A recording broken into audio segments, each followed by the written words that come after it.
Hello, hi everyone. Thanks everyone for joining me on this making of video. I am very happy to share with you on the process of making the Peregrina video, which I would assume that if you're here, it's because you've already seen it on YouTube. And that's what took you here. Those are my thoughts. This time I'm wearing a headset. Last time I recorded only with my mic. However, since I noticed that also last time I had a problem with sharing you part of the audio, this time I can make better. I can make sure that I am sharing what I actually want to share with you by using this headset. So I still feel a little comfortable of wearing it, but I think it also has some advantages, at least advantages to me. So you will apologize me for using them this time. Well, with that being said, let's start. If you don't mind, we will do or we will follow the same order that I had for the first making of, and that is to start by sharing you how I heard or what was my first contact with this song, or at least the one that I may remember, because I am almost sure that when I was a child, I must have heard it. However, I never paid attention to it. And to tell you exactly how I heard about this amazing Mexican song, I'm going to leave it playing it on the background, and I believe it's about to start. Yeah.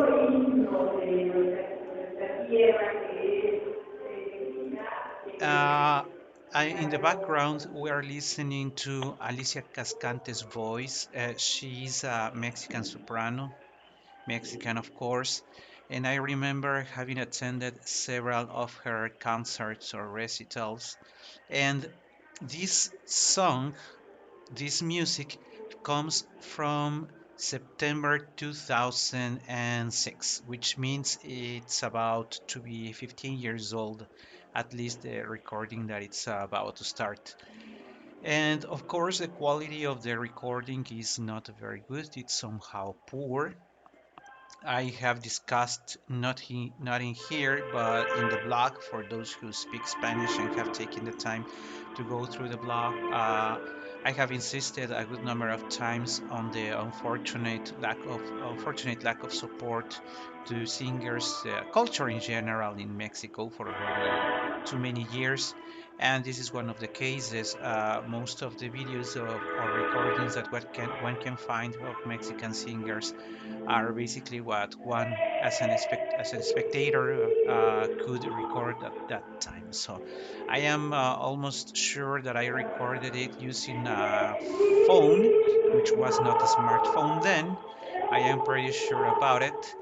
And I would like to stop for a second because I would like you to enjoy a little of this rendition of the song, which is and that I kept for so many years in my memory.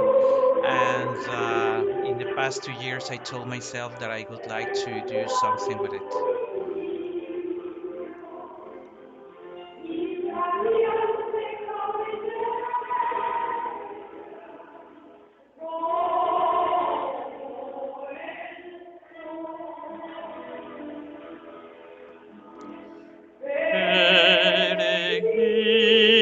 Peregrina. And to start, I'm going to leave the music in the background because I really enjoy Alicia's um, Alicia's rendition of this song, but we need to keep moving on. And now, having shared with you what was the version, or yeah, the version that made me fall in love with this song, now it's time to share with you how I found about the lyrics. And so, more than the lyrics, because of course I did a research on the lyrics, I also looked for the score, and this is the score that I have at hand, and this is the one that I used. If anyone here is also a musician, you may agree with me that when you like a song, a piece of music, and you have the chance for the very first time to have it at hand. In this case, it was a digital version, as you can see, a PDF. But when one has a chance of either printing or buying a printed score, it's like a baby or like a child with a candy. So the first thing you do is that you try to match what you already know of the music with what you are actually reading. So going through this score, I would also like to make a couple of remarks as I did on the first video. And again, also insist that the more you study a song, the more meaning you find to it, not only on the words, of course, but also based on the music, on it, on how it was composed. And maybe this is the time to go back to the story that is at the very birth of this amazing song. For those who saw the video on YouTube, you may have already read, if you have the time, of course, of reading the description, because in the description of the video, I shared a very short version of what it actually was about. So Felipe Carrillo Puerto was a governor of the state of Yucatan in the 1920s. He did a lot for the poor. He did so many changes because he had seen throughout the years how the Indians of that part of Mexico had been exploited, and he wanted to change that situation.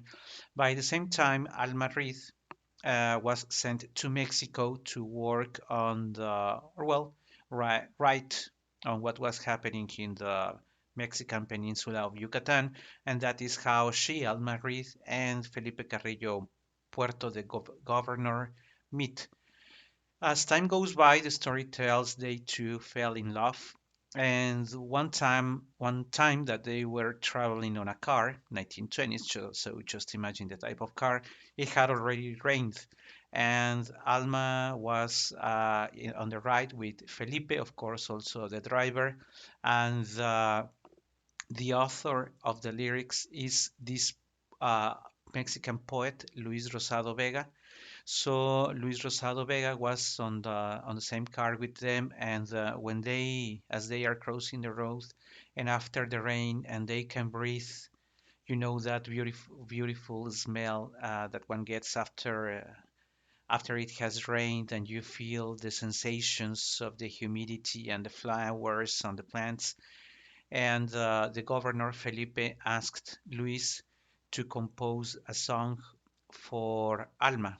Uh, a song, or not a song, excuse me, a poem, asks Luis Rosado to write a poem for her to describe the beauty of this lady, the beauty of Alma. Luis Rosado takes the challenge and says that this lady is so beautiful that she deserves not only a poem but a song. So he goes with Ricardo Palmerin Pavia, a composer, music composer, and they too join their efforts, Luis Rosado and Ricardo Palmerin, and deliver the Peregrina.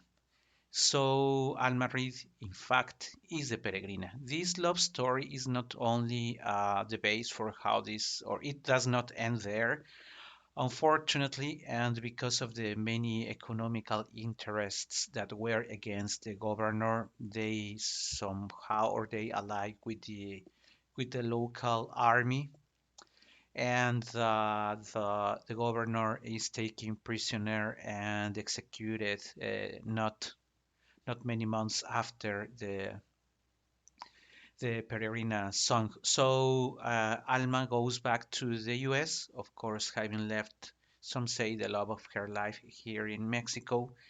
And when she was visited, because this story is very well known, when artists visited her in California, she asked them to perform the Peregrina song for her. As we know that she is, in fact, when we say Peregrina, it's Felipe, dedicating this song to her with the words of Luis Rosado and Ricardo Palmerin's music. Story also tells, of course, all this would need to be verified, but at least the story goes like that. Goes like that, and that when she died, she asked her remains to be besides Felipe's remains as well. So her remains were transported to Mexico, and they say that you can visit the two graves who are together, no, who were together not only in part of their lives but also for the remaining as well. So this very lovely, touching story is what gives birth to the Peregrina song.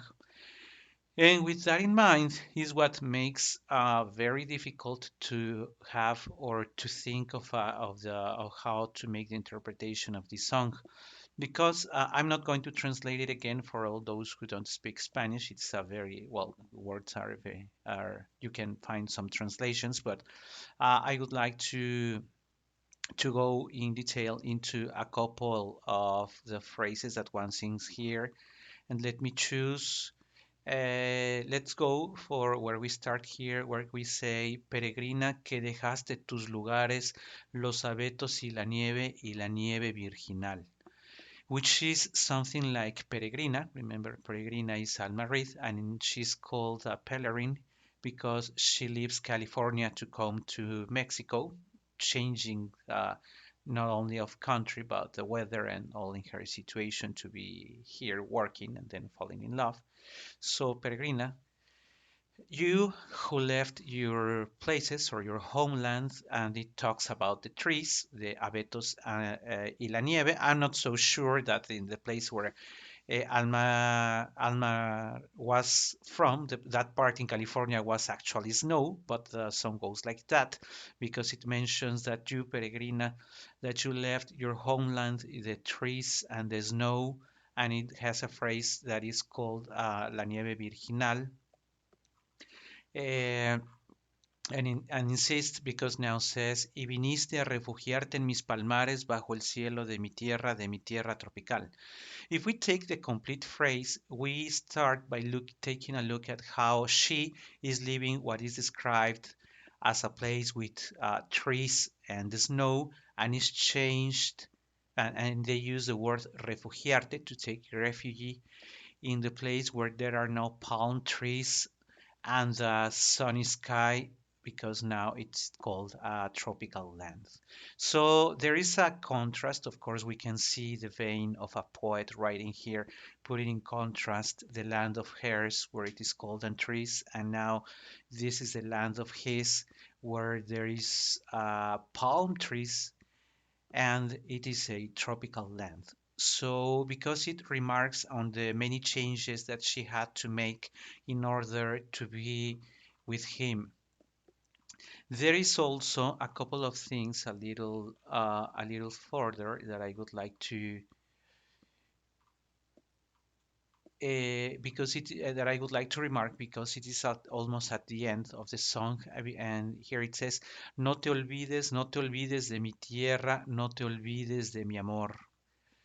Because just before that, the song says, cuando dejes mis palmares y mi sierra peregrina del semblante encantador, no te olvides, no te olvides, no te olvides de mi tierra, no te olvides de mi amor. Because at the end of the song, what the composer is sharing with us is that deep in his heart, he knows that she will leave. He knows, sorry, that she will end up coming back home. That's why he says, cuando dejes mis palmares y mi sierra, which is when you will leave this place where there are palm trees and these mountains, peregrina, of the beautiful face, which is as a translation of semblante encantador. Please don't forget my land, and please don't forget my love. Huh. If you see this way of saying goodbye, please uh, this lovely lady, the Peregrina. Please don't forget my place and don't forget my love. Is a very beautiful way of saying goodbye. And the challenge is not only of reading it without having the voice breaking down, of course, but the challenge there is how do you actually sing it? Uh, of course, for opera singers, it is not very allowed to have any impact on the quality of the sound of, or the voice. But if you think it for yourself, the easy part, well, not the easy, but you say, the part where you come from, where you say, Peregrina,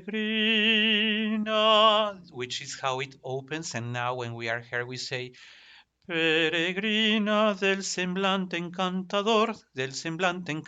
I really like the rhythm that it goes like this, del semblante encantador, because you can also change the rhythm and make it a little slower or a little faster. If you have listened to how it was actually sung, you would have found how I chose that this had to be interpreted. But here, when we, right after we say Peregrina del semblante encantador, no te olvides, no te olvides de mi tierra, no te olvides, no te olvides de mi amor. It should go like, no te olvides. And you say, no te olvides, no te olvides de mi tierra. That's where you have to think on how you want to actually do it. Because if you let all the voice out on not all, and if you go full, it somehow loses the. I would say that this is sort of a very fragile song. So if you go full voice in anywhere of the parts of it, somehow, from my perspective at least, it loses the charm. It still has to go with a middle, maybe piano voice, trying to control the breath and the interpretation all the time. Because when you write it up and you say, no te olvides, no te olvides de mi amor, it has to be like you're praying her, please don't forget, don't forget my love. No te olvides de mi amor. Of course, there are 1,000 versions of this song. Many, or if not all of them, are lovely. I believe that artists enjoy this song because it is certainly a masterpiece. Um, about just to wrap up about the accompaniment, you if you have also gone through the description of the video, you also will find the the YouTube song where I decided to take it from. I felt comfortable with that accompaniment, so that's the one I choose, and I really hope to see you next time when we have the third music postcard. I hope you enjoyed, and see you around soon.